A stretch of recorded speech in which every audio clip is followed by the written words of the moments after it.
Hello बच्चों, आज का हमारा चैप्टर है आहार संग्रह की विधियाँ। आहार संग्रह की विधियाँ चैप्टर पढ़ने से पहले हम आहार संग्रह का अर्थ समझ लेते हैं। आहार संग्रह का अर्थ होता है, आहार का अर्थ होता है भोज्य पदार्थ यानी भोजन, और संग्रह का अर्थ होता है एकत्र कर कर रखना। तो आहार संग्रह का सही सरल शब्दों में अगर हम अर्थ देखें तो आहार संग्रह का अर्थ होता है कि घर पर जो भी हमारी खाद्य सामग्री है, जो भी ये अनाज है, जो भी आहार है, उसको अच्छे तरीके से भली भांति संरक्षित, मतलब उसको सुरक्षित रखना, सुरक्षित तरीके से उसको संभाल कर रखना, ताकि हमारे खाद्य सामग्री, खाद्य पदार्थ नष्ट ना हो पाए, व्यर्थ ना जाए। यही आहार संग्रह का अर्थ होता है। आहार संग्रह का अर्थ होता है कि घर पर लाई गई जो भी खाद्य सामग्री है उसको हम अच्छी तरीके से इस तरह से संभाल के रखें कि हमारी भोज्य सामग्री जो है वो किसी भी प्रकार से नष्ट ना हो पाए। तो यह आहार संग्रह का अर्थ हो गया।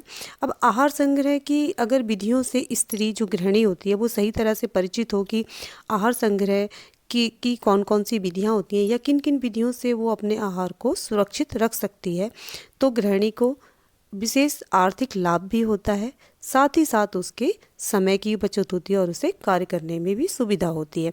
अब जैसे गृहिणी को अगर आहार संग्रह की विधियों से वो भली भांति परिचित है, तो वो जैसे बहुत सारी खाद्य सामग्रियां हैं, जैसे कि अनाज है, तो अनाज जिस अनाज की फसल होती है, गेहूं के समय गेहूं की, चावल के समय चावल की, तो ये ऐसे अनाज है, गेहूं, चावल, दालें, बाजरा, मक्का, कि इसको अगर गृहिणी ये सही तरीके से संभाल कर रखे तो ये पूरे साल भर भी ये अनाज चल जाते हैं।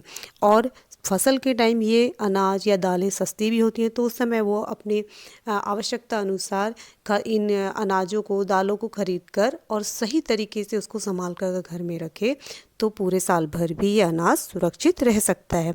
इसी तरह से जैसे सूखी सब्जियां, जैसे आलू हो गया, प्याज हो गया, अदरक, लहसुन, ये भी काफ़ी दिनों तक सुरक्षित तरीके से अगर इनको रखा जाए तो इनका प्रयोग भी हम काफ़ी लंबे समय तक घर में कर सकते हैं। लेकिन इन खाद्य सामग्रियों को हम सुरक्षित तरीके से तभी लंबे समय तक अपने घर में सुरक्षित रख सकते हैं जब हमें आहार संग्रह की विधियों का सही ज्ञान हो। अब आता है भोज्य पदार्थों के प्रकार।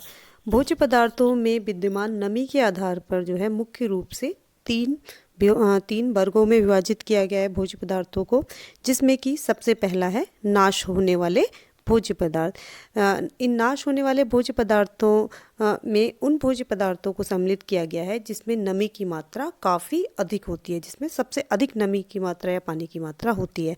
इस वर्ग में जैसे रसदार फल होते हैं, रस वाले फल, जैसे सब्जियां, हरी पत्ते वाली सब्जियां, दूध, मांस, मछली, इन भोज्य पदार्थों को शामिल किया गया है। ये जो भोज्य पदार्थ होते हैं नमी के कारण क्या है वो बहुत ही जल्दी नष्ट हो जाते हैं। ठीक है। दूसरा आता है अर्धनाशवान भोज्य पदार्थ। अर्धनाशवान भोज्य पदार्थों में उन भोज्य पदार्थों को सम्मिलित किया गया है जिसमें नमी की मात्रा बहुत ही कम होती है, सीमित मात्रा में होती है नमी की मात्रा। इस वर्ग के अंतर्गत आते हैं जैसे आलू है, प्याज है, अदरक, लहसुन, शकरकंद, नारियल, अरबी, जिमीकंद, पेठा, कद्दू, इन भोज्य पदार्थों को सम्मिलित किया गया है। ये बहुत जल्दी खराब नहीं होते हैं क्योंकि इनमें नमी की मात्रा बहुत कम होती है। अगला आता है तीसरा, इसमें अनाशवान भोज्य पदार्थ। अनाशवान भोज्य पदार्थों के अंतर्गत वे भोज्य पदार्थ आते हैं जिसमें पानी की मात्रा बहुत ही केवल नाम मात्र को होती है या होती ही नहीं है। इसके अंतर्गत आते हैं जैसे सूखे मेवे हैं, बादाम, काजू और मूंगफली, इस तरह के। और इसके अलावा जो अनाज होते हैं, सूखे मेवे, दालें, मूंगफली, इन भोज्य पदार्थों को अनाशवान भोज्य पदार्थों के अंतर्गत सम्मिलित किया गया है। इसलिए इसे अनाशवान भोज्य पदार्थ भी कहते हैं क्योंकि ये जल्दी से खराब नहीं होते और इसमें पानी की मात्रा जो है बहुत ही कम होती है।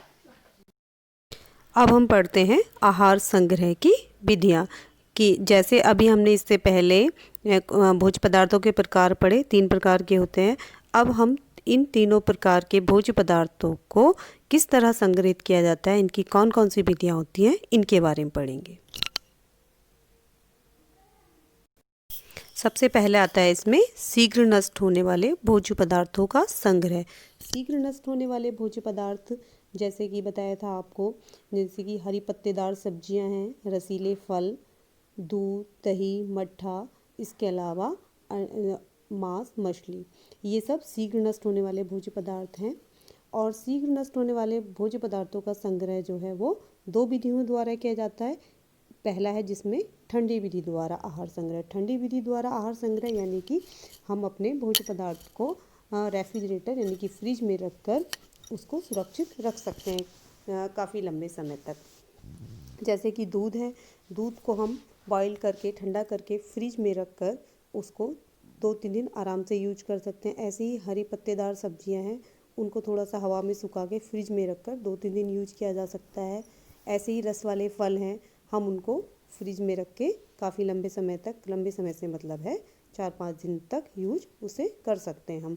क्योंकि रेफ्रिजरेटर में रखने में क्या होता है, जो खाद्य पदार्थ जो होते हैं उन पर बैक्टीरिया क्योंकि फ्रिज का जो तापमान होता है वो बहुत कम होता है, इसलिए उस इतने कम तापमान पर बैक्टीरिया पनप नहीं पाते हैं। इस कारण से हमारी जो आहार सामग्री है वो काफ़ी लंबे समय तक सुरक्षित रह जाती है। इसके अलावा जिन घरों में फ्रिज वगैरह नहीं है तो वो लोग जैसे कि सब्जियों में गीले कपड़े से सब्जियों को अच्छे से लपेट के उसे थोड़ा 1 आध दिन तक, 1 या 2 दिन तक चला सकते हैं। ऐसे ही जैसे कि दूध वगैरह है, उसको गीली रेत पर रखकर हम या ठंडे पानी में रखकर उसको 1 आध दिन एक्स्ट्रा हम चला सकते हैं, जिनके यहाँ ये जहाँ पर ये इस फ्रिज की उपकरण की सुविधा ना हो। वरना हम अपनी ये जो शीघ्र नष्ट होने वाली भोज्य सामग्रियाँ, खाद्य पदार्थ हैं, इनको हम अच्छे से फ्रिज में रखकर थोड़ा लंबे समय तक हम अपने भोज्य पदार्थों को सुरक्षित रख सकते हैं। दूसरा आता है इसमें गर्म विधि द्वारा आहार संग्रह। गर्म विधि द्वारा जैसे कि मान लीजिए जैसे दूध है, दूध को हम अच्छे से खौला के हर 8 घंटे के अंतराल पर अगर हम दूध को खौला के रखें तो दूध 2-3 दिन तक आराम से चल सकता है। इसके अलावा जैसे हरी पत्तेदार सब्जियां हैं, अगर हम ऐसे ही बाहर खुला रखेंगे तो वो जल्दी ख़राब हो जाएंगी, लेकिन अगर हम इसको पका के रख दें तो ये सब्ज़ी उतनी जल्दी ख़राब नहीं होगी। इसी तरह से अंडा, मांस, मछली है, ये वैसे ख़राब हो जाता है, लेकिन अगर हम इसको एक तापमान पर पका कर रख दें तो ये उतनी जल्दी ख़राब नहीं होता है। ठीक है, तो ये तो हो गया शीघ्र नष्ट होने वाले भोज्य पदार्थों का संग्रह। अब आता है अर्धनाशवान भोज्य पदार्थों का संग्रह। तो अर्धनाशवान भोज्य पदार्थों के अंतर्गत जैसे कि आलू, प्याज, अदरक, लहसुन, पेठा, कद्दू, इन सब्जियों को सम्मिलित किया जाता है इसके अंतर्गत। और अर्धनाशवान भोज्य पदार्थों के संग्रह के लिए कोई विशेष सावधानी या विशेष विधियों की आवश्यकता नहीं होती। इन्हें घर पर हम काफ़ी दिनों तक बिना नष्ट हुए रखा जा सकता है। केवल इनके संग्रह में इस बात का ध्यान रखना होता है कि इनको हमें नमी और सीलन वाले स्थान पर नहीं रखना होता है, यानी कि इनको नमी और सीलन वाली जगह से बचाना होता है। और इनको इसके अलावा इनको अधिक गर्म स्थान पर भी नहीं रखना चाहिए, जैसे कि धूप वगैरह में नहीं रखना चाहिए, क्योंकि धूप से भी चीज़ें खराब हो जाती हैं। इसको सामान्य सी टोकरियों में खुले स्थान पर, जैसे कि जहाँ हवा पास होती है, जैसे जिस कमरे में खिड़की के सामने को, इस ऐसी जगहों पर रखना चाहिए जिसमें कि हवा भी पास होती रहे और डायरेक्ट धूप भी ना पड़े। जैसे टोकरियों या थैले में, जालीदार थैले में हम इनको संभाल कर रखकर काफ़ी दिनों तक इनका इस्तेमाल कर सकते हैं। अगला आता है अनाशवान भोज्य पदार्थों का संग्रह। अनाशवान भोज्य पदार्थों के अंतर्गत सभी प्रकार के अनाज आते हैं, जैसे कि गेहूँ, चावल, मक्का, बाजरा और इसके अलावा दालें व सूखे मेवे आते हैं। और इनका जो भोज्य पदार्थों का संग्रह है वो कई विधियों द्वारा किया जाता है, जिसके अंतर्गत सबसे पहली विधि आती है भोज्य सामग्री का सुरक्षित पात्रों में संग्रह। इनको हम जैसे ये इस तरह की जो सामग्री होती है, इनको हम जैसे कि अनाज एवं दालें हैं, इनको मुंह वाले, जो बंद मुंह वाले डब्बे होते हैं उनमें या फिर बड़े बड़े जो ड्रम होते हैं उनमें ही रखना चाहिए। और ये जो पात्र या जो बर्तन होते हैं या ड्रम होते हैं, ये साफ़ होने चाहिए और इनमें जंग नहीं लगा होना चाहिए। और इनके जो ढक्कन होते हैं वो ठीक से बंद होने चाहिए, ताकि उसमें हवा अंदर ना जा सके, क्योंकि हवा अंदर जाएगी तो फिर उसमें सीलन आएगी और वो खाद्य सामग्री खराब हो जाएगी और इसमें कीड़े आदि भी घुस सकते हैं, जिससे वो जो खाद्य सामग्री है वो संक्रमित हो जाएगी यानी खराब हो जाएगी। इन पात्रों में भोज्य सामग्री का जो संग्रह करने से पहले अनाज आदि को धूप में अच्छी तरह से सुखा लेना चाहिए, ताकि उसमें जो थोड़ी बहुत नमी होती है वो भी समाप्त हो जाए। और धूप में जो सुखाया हुआ अनाज है उसको ठंडा करके इन बर्तनों में भरना चाहिए, ड्रमों वगैरह में। ऐसा नहीं कि हमने धूप में सुखाया और एकदम वो गर्म है तभी हमने उसको बंद कर दिया और उसको ढक्कन बंद कर दिया, क्योंकि ऐसे करने में क्या होता है, अगर हम गरम गरम बंद करेंगे तो फिर उसमें नमी हो जाएगी, क्योंकि उसकी भाप बन के फिर वो नमी का रूप ले लेती है। ठीक है, और यही नमी क्या होती है, वो अनाज को ख़राब कर देती है। तो और फिर उसमें बाद में क्या होता है, उसमें फफूंदी लग जाती है और घुन वगैरह भी उत्पन्न हो जाते हैं। जैसे कि पहले परंपरागत रूप से अनाजों को बोरियों में भरकर रख दिया जाता था, लेकिन आज के टाइम में यह सुरक्षित नहीं है, क्योंकि बोरियों को चूहे वगैरह काट देते हैं। और इसके अलावा यदि आंगन में ऐसी ही बोरियां रख दी जाएं अनाज भर के, तो पक्षी और बंदर भी मौका पाकर क्या करते हैं, इन बोरियों में रखे अनाज को नष्ट कर देते हैं। इसलिए अनाज आदि का संग्रह जो है बंद और साफ जो ड्रम या कनस्तर वगैरह जो जिसमें भी हम बंद करके रख रहे हैं, उसमें वो हमारे बर्तन साफ सुथरे एवं जंग रहित होने चाहिए। दूसरा है इसमें कीटनाशक दवाइयों का इस्तेमाल। इसके अलावा दूसरे ऐसे कीटनाशक दवाइयों का इस्तेमाल करके ऐसे अनाजों एवं दालों को अधिक समय तक सुरक्षित रखने के लिए हम क्या करते हैं, कीटनाशक दवाइयों का भी इस्तेमाल करते हैं। ये कीटनाशक दवाइयाँ जो होती हैं वो अनाज में जो लगने वाले कीड़े हैं, चूहे हैं, घुन आदि को मार देती हैं या भगा देती हैं। इस प्रकार की कुछ सामान्य रूप से इस्तेमाल की जाने वाली जो कीटनाशक दवाइयाँ हैं वो हैं वेंजीन हेक्साक्लोराइड, पायरेथ्रम, मेलिथियोन आदि। ये जो दवाइयाँ हैं, इन दवाइयों का हम प्रयोग करके अपने अनाज को काफ़ी लंबे समय तक सुरक्षित रख सकते हैं।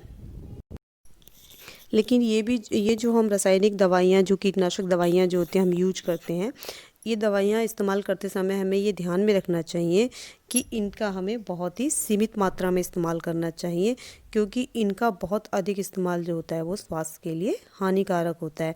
अनाज आदि के बड़े बड़े जो गोदाम होते हैं, उन अनाजों को सर्वाधिक नुकसान जो होता है वो चूहों से ही होता है। इसलिए चूहों से अनाज को बचाना बहुत ज़रूरी है। इसके लिए चूहे मार दवा भी अपनाई जा सकती है, अथवा चूहे को पकड़ने वाले पिंजरे भी लगाए जा सकते हैं।